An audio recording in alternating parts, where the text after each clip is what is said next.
Policies to control inflation and policies to control deflation. Inflation जब होती है तो हल्की फुल्की स्टेबल इन्फ्लेशन सही, लेकिन हाइपर इन्फ्लेशन हो रही है तो उसको कैसे रोकेंगे? हाइपर इन्फ्लेशन हो रही है तो डिमांड को कंट्रोल करने की कोशिश करेंगे कि डिमांड पुल इन्फ्लेशन को रोकने की कोशिश करेंगे, या कॉस्ट पुश इन्फ्लेशन को रोकने की कोशिश करेंगे। कैसे?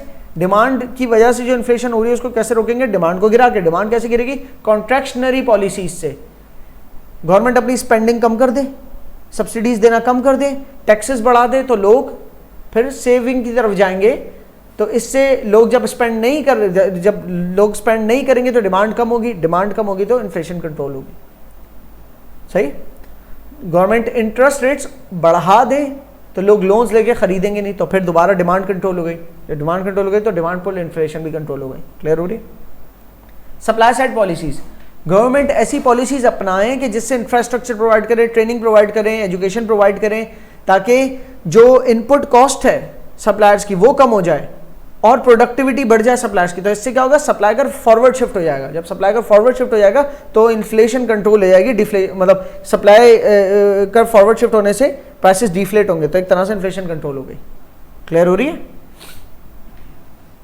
अब यहां देखो दोबारा एक कॉन्ट्राडिक्टरी स्टेटमेंट। गवर्नमेंट में subsidize essential goods and services. Government कहे कि हम सब्सिडी प्रोवाइड करते हैं, हम माल सस्ता दे रहे हैं, ठीक है ना? तो वो सस्ता देने की वजह से क्या हुआ? लोगों को जो महंगा मिल रहा था इन्फ्लेटेड प्राइस में, वो अब सस्ता मिल रहा है, तो गवर्नमेंट स्पेंडिंग कर रही है। तो ऊपर बोला कि गवर्नमेंट कॉन्ट्रैक्शनरी पॉलिसी करे, स्पेंडिंग रोके, क्योंकि जितनी कम स्पेंडिंग करेगी तो उतनी ज्यादा उतनी एग्रीगेट डिमांड कम हो जाएगी। जब एग्रीगेट डिमांड कम हो जाएगी तो इन्फ्लेशन कंट्रोल हो जाएगा। नीचे लिखा है गवर्नमेंट सब्सिडीज प्रोवाइड करे एसेंशियल गुड्स के ऊपर, नीड्स के ऊपर, ठीक है? तो क्या गवर्नमेंट स्पेंड करे? ना करे। गवर्नमेंट एक्चुअली वहां स्पेंड ना करे, उस सेक्टर में स्पेंडिंग ना करे कि जो जो एसेंशियल नीड्स नहीं है। तो जो एसेंशियल नीड्स नहीं है वहां से उस सेक्टर की डिमांड कम हो जाने से कोई नुकसान नहीं है। उस सेक्टर की डिमांड खत्म भी हो जाए तो लोग जो है ना सर्वाइव तो कर जाएंगे। लेकिन अगर आटे, दाल, ये चीजें, चावल महंगी हो गई, अंडे, दूध, दही महंगा हो गई, तो लोग खाना पीना कैसे अफोर्ड करेंगे? तो इन्फ्लेशन के वक्त इन्फ्लेशन का एक असर ये भी तो है ना, लोग खाना पीना ही अफोर्ड नहीं कर पा रहे। अगर तो गवर्नमेंट सब्सिडाइज रेट पे माल फराम कर दे कि इन्फ्लेशन के असर से बच जाओ। एक तरफ सब्सिडीज इसलिए रोकी ताकि इन्फ्लेशन में कंट्रीब्यूट ना करे, क्योंकि गवर्नमेंट सब्सिडीज देगी तो एग्रीगेट डिमांड बढ़ेगी कहीं ना कहीं। वो सब्सिडीज जब मिलेगी तो एग्रीगेट डिमांड बढ़ेगी। तो गवर्नमेंट सब्सिडीज देना अगर छोड़ दे तो वहाँ डिमांड भी बढ़ना रुक जाए। तो एक तरफ इसलिए कि इन्फ्लेशन जो बढ़ रही है वो रुके, और दूसरी तरफ इसलिए कि इन्फ्लेशन की वजह से लोगों के पेट नहीं भर पा रहे, जो भूखे रह रहे हैं, अपने एसेंशियल गुड्स एंड सर्विसेज या एजुकेशन हेल्थ सर्विसेज नहीं ले पा रहे, तो उनको गवर्नमेंट सब्सिडीज दे दे कि नहीं ये तो कंज्यूम करो, गवर्नमेंट की पॉकेट से भले ले लो अगर आप अफोर्ड नहीं कर सकते तो। एक तरफ इन्फ्लेशन के मारे जो बेचारे अफोर्ड नहीं कर पा रहे चीजें, उनको सब्सिडीज देना एक अलग चीज है, और एक तरफ सब्सिडीज की वजह से एग्रीगेट डिमांड बढ़ती जा रही है। लैपटॉप्स के ऊपर सब्सिडीज दी हुई है, तो लैपटॉप से सब्सिडीज दी हुई है तो सब आ रहे हैं सस्ते मिल रहे हैं, लैपटॉप सस्ते मिल रहे हैं। गोया कि सप्लाई साइड पॉलिसी हो सकती है कि जब लोगों को लैपटॉप मिलेंगे तो वो काम जनरेट करेंगे, आईटी सर्विसेज दे के कमा सकते हैं। सही, गोया ये हो सकता है, लेकिन फिलहाल गवर्नमेंट चाह रही है नहीं, अभी हम लैपटॉप से सर्विसेज वो सब्सिडीज नहीं दे सकते, क्योंकि लैपटॉप से सब्सिडीज दे रहे हैं तो लैपटॉप्स की डिमांड इतनी बड़ी है जितनी लैपटॉप की सप्लाई मौजूद नहीं है, तो उतने ही लैपटॉप के फजूल में जो है ना प्राइसेज ही बढ़ते चले जाएंगे, तो हमारी सब्सिडी देने का कोई फायदा नहीं हुआ। हम तो सब्सिडी दे रहे हैं लेकिन लैपटॉप तो उतने ही है, तो few goods chasing more money, ज्यादा लोग चले गए लैपटॉप खरीदने तो लैपटॉप के प्राइसेस ऊपर चले जाएंगे, तो फायदा नहीं है सब्सिडी का। ठीक है, इससे तो सब्सिडी ना दो, रियल मार्केट प्राइस पे लोग खरीद लें। तुम सोचो इस सिचुएशन को, लैपटॉप है 2000 यूनिट्स, सही है, बायर हैं 800, तो खुद ही लैपटॉप्स की प्राइसेस नीचे आएंगी। एक बात तो ये समझ में आ रही है, ठीक है। अच्छा, लैपटॉप है 2000 यूनिट्स, ऐसे बहुत सारे लोग हैं जो लैपटॉप्स खरीदना चाह रहे हैं, लेकिन एक लैपटॉप $1000 का है। गवर्नमेंट कहती है हम सब्सिडीज देते हैं, आपको 20% हम अफोर्ड करके देंगे, तो भागे भागे सब चले आए, क्योंकि अब एक तरह से लोगों को लैपटॉप $800 का मिल रहा है, ये $200 गवर्नमेंट दे रही है, $200 गवर्नमेंट दे रही है और $800 कंज्यूमर दे रहा है। तो इस तरह से करके $1000 में बहुत सारे लोग आना शुरू हो गए ना जब वो लोग इतने ज़्यादा हो गए कि 2000 यूनिट्स कम पड़ जाएंगे, तो सप्लायर ने क्या किया, एक लैपटॉप 1200 का कर दिया।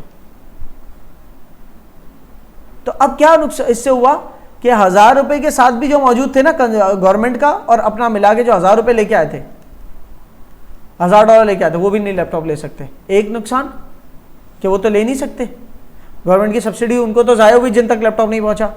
दूसरा नुकसान ये कि $1200 जो हुए प्राइस, वो अच्छे खासा $1000 पे थे, वो $1200 पे चले गए।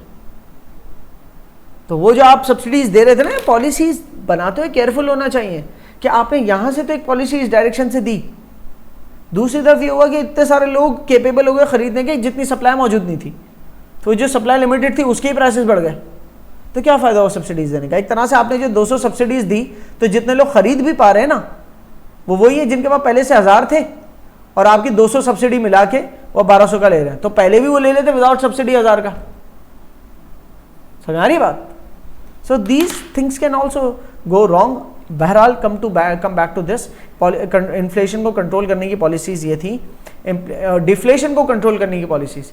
अगर इकोनॉमी डिफ्लेट हो रही है तो गवर्नमेंट एक्सपेंशनरी पॉलिसीज अपनाएगी। इकोनॉमी डिफ्लेट क्यों हो सकती है? एग्रीगेट डिमांड अगर बैकवर्ड शिफ्ट हो रही है,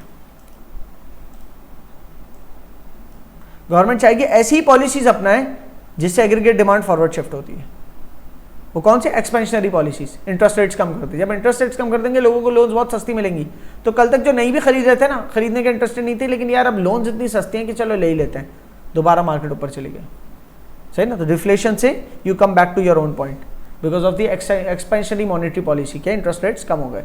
इस तरह एक्सपेंशनरी फिस्कल पॉलिसी कि गवर्नमेंट ने लोगों को जो है ना टैक्सेस कम कर दिए, तो एग्रीगेट डिमांड वैसे ही कम हो रही थी और टैक्सेस कम होने की और भी कम हो गए, तो अब लोगों को इतना सस्ता पड़ा कि लोग खरीदना शुरू हो गए। अब डिमांड करना दोबारा शुरू हो गया, तो इकोनॉमिक एक्टिविटी दोबारा बन गई जगह पर। क्लियर आ रही है?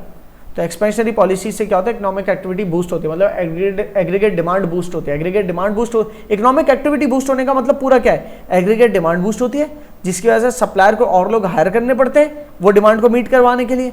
और लोग हायर होते हैं तो और लोग एम्प्लॉय होते हैं, और लोग एम्प्लॉय होते हैं तो फिर और परचेसिंग पावर लोगों के पास आती है, तो वो फिर और एग्रीगेट डिमांड बूस्ट होती है। तो ये इस तरह भी तो चल सकती है ना स्टोरी कंटिन्यूअस। तो ये हर स्पाइरल का रिवर्स भी तो होता है ना, फिर वो भी स्पाइरल ही होता है। गवर्नमेंट अगर इंफ्रास्ट्रक्चर पे इन्वेस्टमेंट करना शुरू हो जाए, अब डिफ्लेशन चल रही थी, इकोनॉमिक एक्टिविटी मतलब लोग खरीद नहीं रहे थे कि अभी और प्राइस गिरेंगे और प्राइस गिरेंगे, इतने में गवर्नमेंट ने अपनी स्पेंडिंग शुरू कर दी, इंफ्रास्ट्रक्चर एस्टैब्लिश करना शुरू कर दिया, अच्छे मॉल्स बनाना शुरू कर दिए, अट्रैक्शन गेन हुई, तो लोग आए फिर उन मार्केट्स में, उन मार्केट्स में आए, रास्ते उनको ईजी लगे, रोड्स बन गए, ट्रैफिक नहीं हुआ, तो अब लोगों के लिए पहुंचना आसान हो गया जिन जगहों पे, तो अब जाके डिमांड भी तो करेंगे, फिर लोगों के लिए पिकनिक पॉइंट्स बना दिए सब, तो इस सबसे एग्रीगेट डिमांड बूस्ट होती है ना। सही, रिक्रिएशनल एक्टिविटीज क्रिएट कर दिए सब, तो एग्रीगेट डिमांड, लोग जो टूर नहीं कर रहे थे कल तक, तो टूर में जाना शुरू हो गए because of the infrastructure getting improved. और फिर इंफ्रास्ट्रक्चर बनते हुए जितने लोग एम्प्लॉय होंगे उस इंफ्रास्ट्रक्चर की कंस्ट्रक्शन के अंदर, वो लोग भी एम्प्लॉयमेंट की वजह से इनकम लेवल बन जाएगा उनका भी, तो वो लोग भी कुछ ना कुछ डिमांड करना शुरू हो जाएंगे जाके, तो वहां से भी एग्रीगेट डिमांड बूस्ट हो सकती है। Clear? So these can be the policies to control inflation की सिचुएशन, कि इन्फ्लेशन के अंदर किस तरह इन्फ्लेशन को रोक सकते हैं, किस तरह एग्रीगेट डिमांड को इनसेनली बढ़ने से रोक सकते हैं, और डिफ्लेशन की सिचुएशन किस तरह गिरती हुई एग्रीगेट डिमांड को पुल अप कर सकते हैं वापस। क्लियर है? यहां पर आपका यूनिट 4 कंप्लीट होता है।